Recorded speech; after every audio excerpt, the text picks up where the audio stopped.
Hello बच्चों, let's see this question. इस question में आप लोगों से पूछा हुआ है how can you differentiate between addition and condensation polymerisation, या आप एडिशन और कंडेंसेशन पॉलीमराइजेशन को किस तरीके से बेटा यहाँ पर सेपरेट कर सकते हैं। तो बेटा नाम से ही यहाँ पर काम स्पष्ट है आप लोगों के पास। एडिशन पॉलीमराइजेशन का मतलब है कि जब दो मोनोमर्स यूनिट एडिशन के थ्रू, ठीक है, एडिशन के थ्रू हम लोगों के पास पॉलीमर का फॉर्मेशन करती है, तो that is known as a addition polymerisation. और कंडेंसेशन पॉलीमराइजेशन का मतलब है कि जब दो मोनोमर की यूनिट किसी बाय प्रोडक्ट के एलिमिनेशन के द्वारा पॉलीमर का फॉर्मेशन करती है, तो इसे हम कंडेंसेशन पॉलीमराइजेशन यहाँ पर बोलते हैं। तो अगर मैं यहाँ पर आप लोगों से बात करूं, ध्यान से देखिएगा, अगर मैं यहाँ पर बात करता हूं तो यहाँ एक तरफ में लिख लेता हूं आपके पास एडिशन पॉलीमराइजेशन। एडिशन पॉलीमराइजेशन में यहाँ पर लिख देता हूं,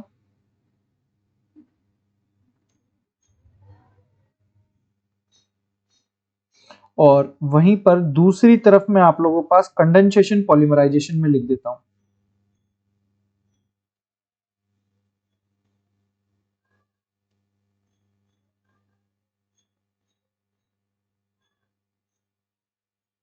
कंडेंसेशन पॉलीमराइजेशन, एक तरफ एडिशन पॉलीमराइजेशन है, एक तरफ कंडेंसेशन पॉलीमराइजेशन है। ठीक है, तो अगर मैं यहां पर बात करूं बेटा एडिशन का मतलब, मैं आप लोगों को डेफिनेशन और इसके बारे में बता ही चुका हूं स्पष्ट रूप से, तो चलिए यहां लिख देता हूं लैंग्वेज फॉर्म में। जनरली इन्वॉल्व वन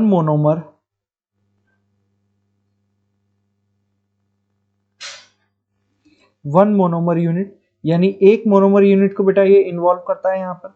वहीं अगर मैं बात करूं आप लोगों से इन्वॉल्व, यहां पर इन्वॉल्व डिफरेंट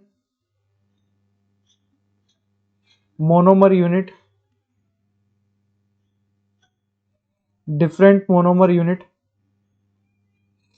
ठीक है, दूसरा अगर मैं इंपॉर्टेंट पॉइंट यहां लिखना चाहूं, polymerisation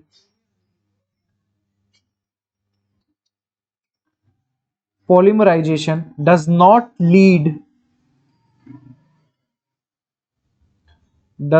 lead to loss in smaller molecule,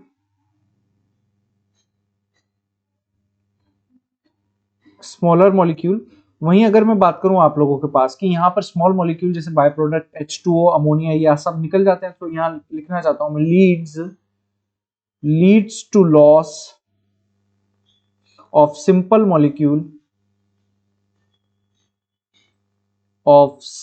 molecule like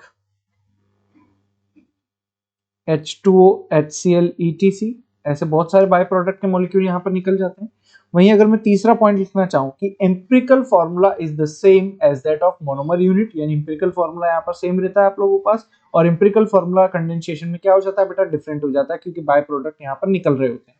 so अगर मैं यहां लिखना चाहूं empirical formula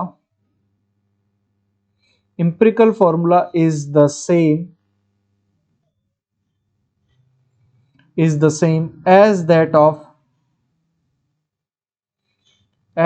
of monomer unit। ठीक है, और यहां अगर मैं तीसरा पॉइंट लिखना चाहूं बेटा आप लोगों के पास कि empirical formula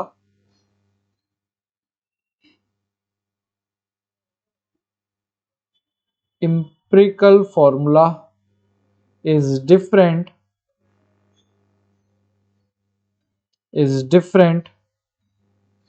as that of monomer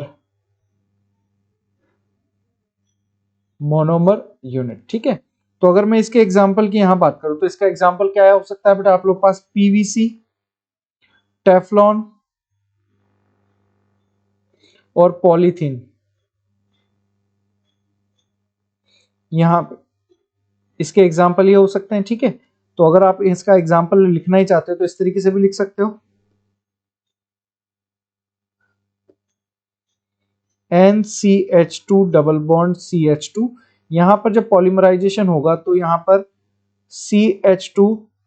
CH2 और यहां पर N, ये अगर एथीन है तो इसको हम लोग पॉलीथीन बोल सकते हैं। ठीक है, अब अगर मैं कंडेंसेशन की बात करूं तो हम लोग यहाँ पर एग्जांपल ले सकते हैं बेटा, आप लोगों के पास नाइलॉन 6 का यहाँ पर आप एग्जांपल दे सकते हो। अगर आप एग्जांपल यहाँ पर रिएक्शन ही देना चाहते हो तो रिएक्शन कुछ इस तरीके से हो सकती है, एडिपिक एसिड और हेक्सामेथिलीन डायमीन के बीच के थ्रू हम लोगों के पास नाइलॉन 6 बनेगा, तो NHCOO, ये इसको COH HCO, इसको इस तरीके से लिख देता हूं मैं,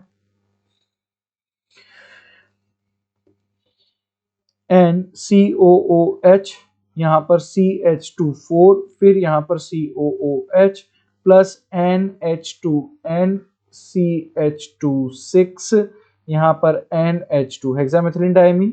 इसके द्वारा यहाँ पर आप लोगों को क्या मिलेगा बेटा, इसके द्वारा यहाँ पर मिलेगा आप लोगों को NH, यहाँ पर आप लोगों को CH2, यहाँ पर 6, यहाँ पर N, यहाँ पर H, यहाँ पर C, यहाँ पर O, यहाँ पर CH2 4, यहाँ पर CO, यहाँ पर आप लोगों के पास N आ जाएगा। और ये किसका फॉर्मेशन हो गया बेटा, आप लोगों के पास नाइलॉन 6 का यहाँ पर आप लोगों के पास फॉर्मेशन हो गया।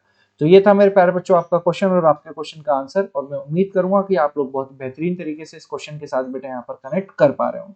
So all the very best बच्चों।